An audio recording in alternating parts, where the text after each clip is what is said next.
Saudara-saudara yang terkasih, bagaimana kabar hari ini? Salam jumpa dengan Safari, Sapaan Rohani Immanuel pada hari ini Selasa 27 September 2022. Mari kita sejenak mendengarkan kabar firman Tuhan dari Matius 13 ayat 21. Apabila datang penindasan atau penganiayaan karena firman itu, orang itu pun segera murtad. Mari kita sejenak menyerahkan hati, pikiran, roh kita untuk mendengarkan firman Tuhan. Bapa kami yang di surga, di dalam nama Tuhan Yesus Kristus, kami mohon berkat-Mu ya Tuhan pada pagi hari ini, supaya Tuhan boleh membukakan hati, pikiran, roh kami, supaya kami bisa menerima firman Tuhan yang disampaikan pada pagi hari ini. Firman-Mu biarlah termeterai dalam hidup kami dan menguatkan dan menjadi rema dalam hidup kami pada hari ini. Terima kasih ya Tuhan, hanya di dalam nama Tuhan kami Yesus Kristus kami boleh berdoa dan mengucap syukur. Saudara-saudara yang terkasih, renungan pada pagi hari ini saya kasih judul buaya yang tak diharapkan.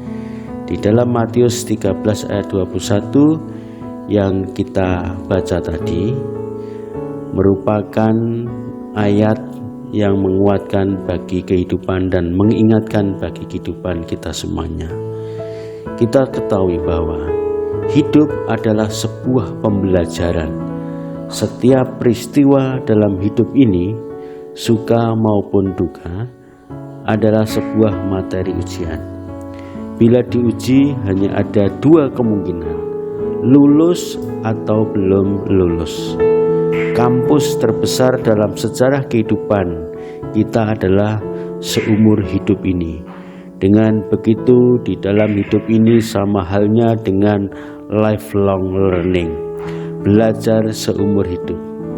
Suatu kali ada aktris sekaligus komedian yang bernama Grace dikirimi temannya seekor buaya yang masih kecil. Karena tidak tahu apa yang harus diperbuatnya dengan binatang itu, Grace menaruhnya dalam bak mandi, lalu pergi untuk memenuhi suatu janji. Ketika pulang, ia mendapati pesan pada secari kertas dari pembantunya yang bunyinya sebagai berikut. Bu Allen, maaf, saya memutuskan keluar. Saya tidak mau bekerja di rumah yang ada buayanya. Mestinya saya mengatakan hal itu saat melamar, tetapi saya tidak menduga akan ada buaya di sini. Ada sebagian orang yang ingin menjadi pengikut Kristus dan melayani Tuhan, tetapi segera meninggalkannya saat ada masalah.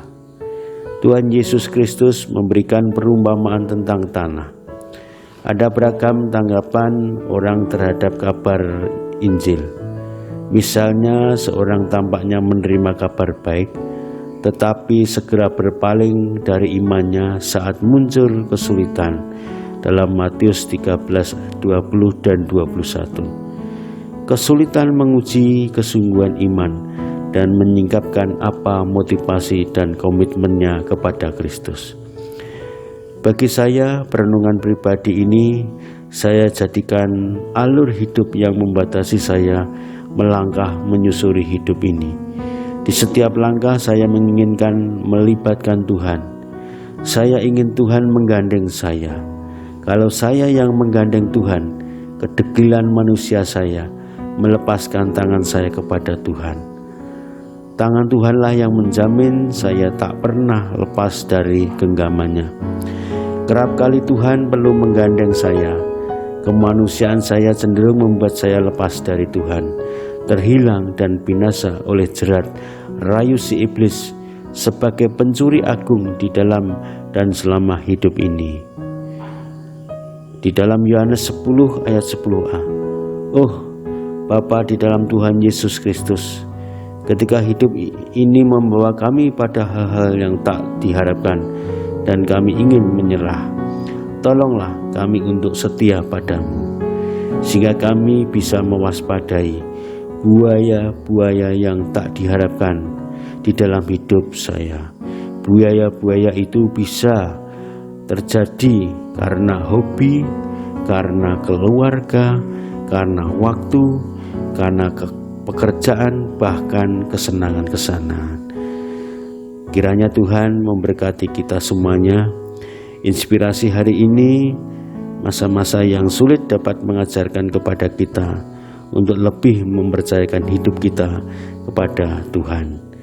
Baiklah saudara-saudara, tetaplah hidup senantiasa bersyukur, penuh semangat, dan kita pun tetap setia kepada Tuhan walaupun kadang kesukaran atau buaya-buaya itu ada di dalam hidup kita. Tapi tetaplah kita punya iman setia pada Tuhan, maka kita akan memenangkan pertandingan hidup ini dan kita akan tetap berkenan di hadapan Tuhan. Dan sampai jumpa lagi di waktu yang akan datang. Tuhan memberkati kita semuanya. Selamat pagi. Amin.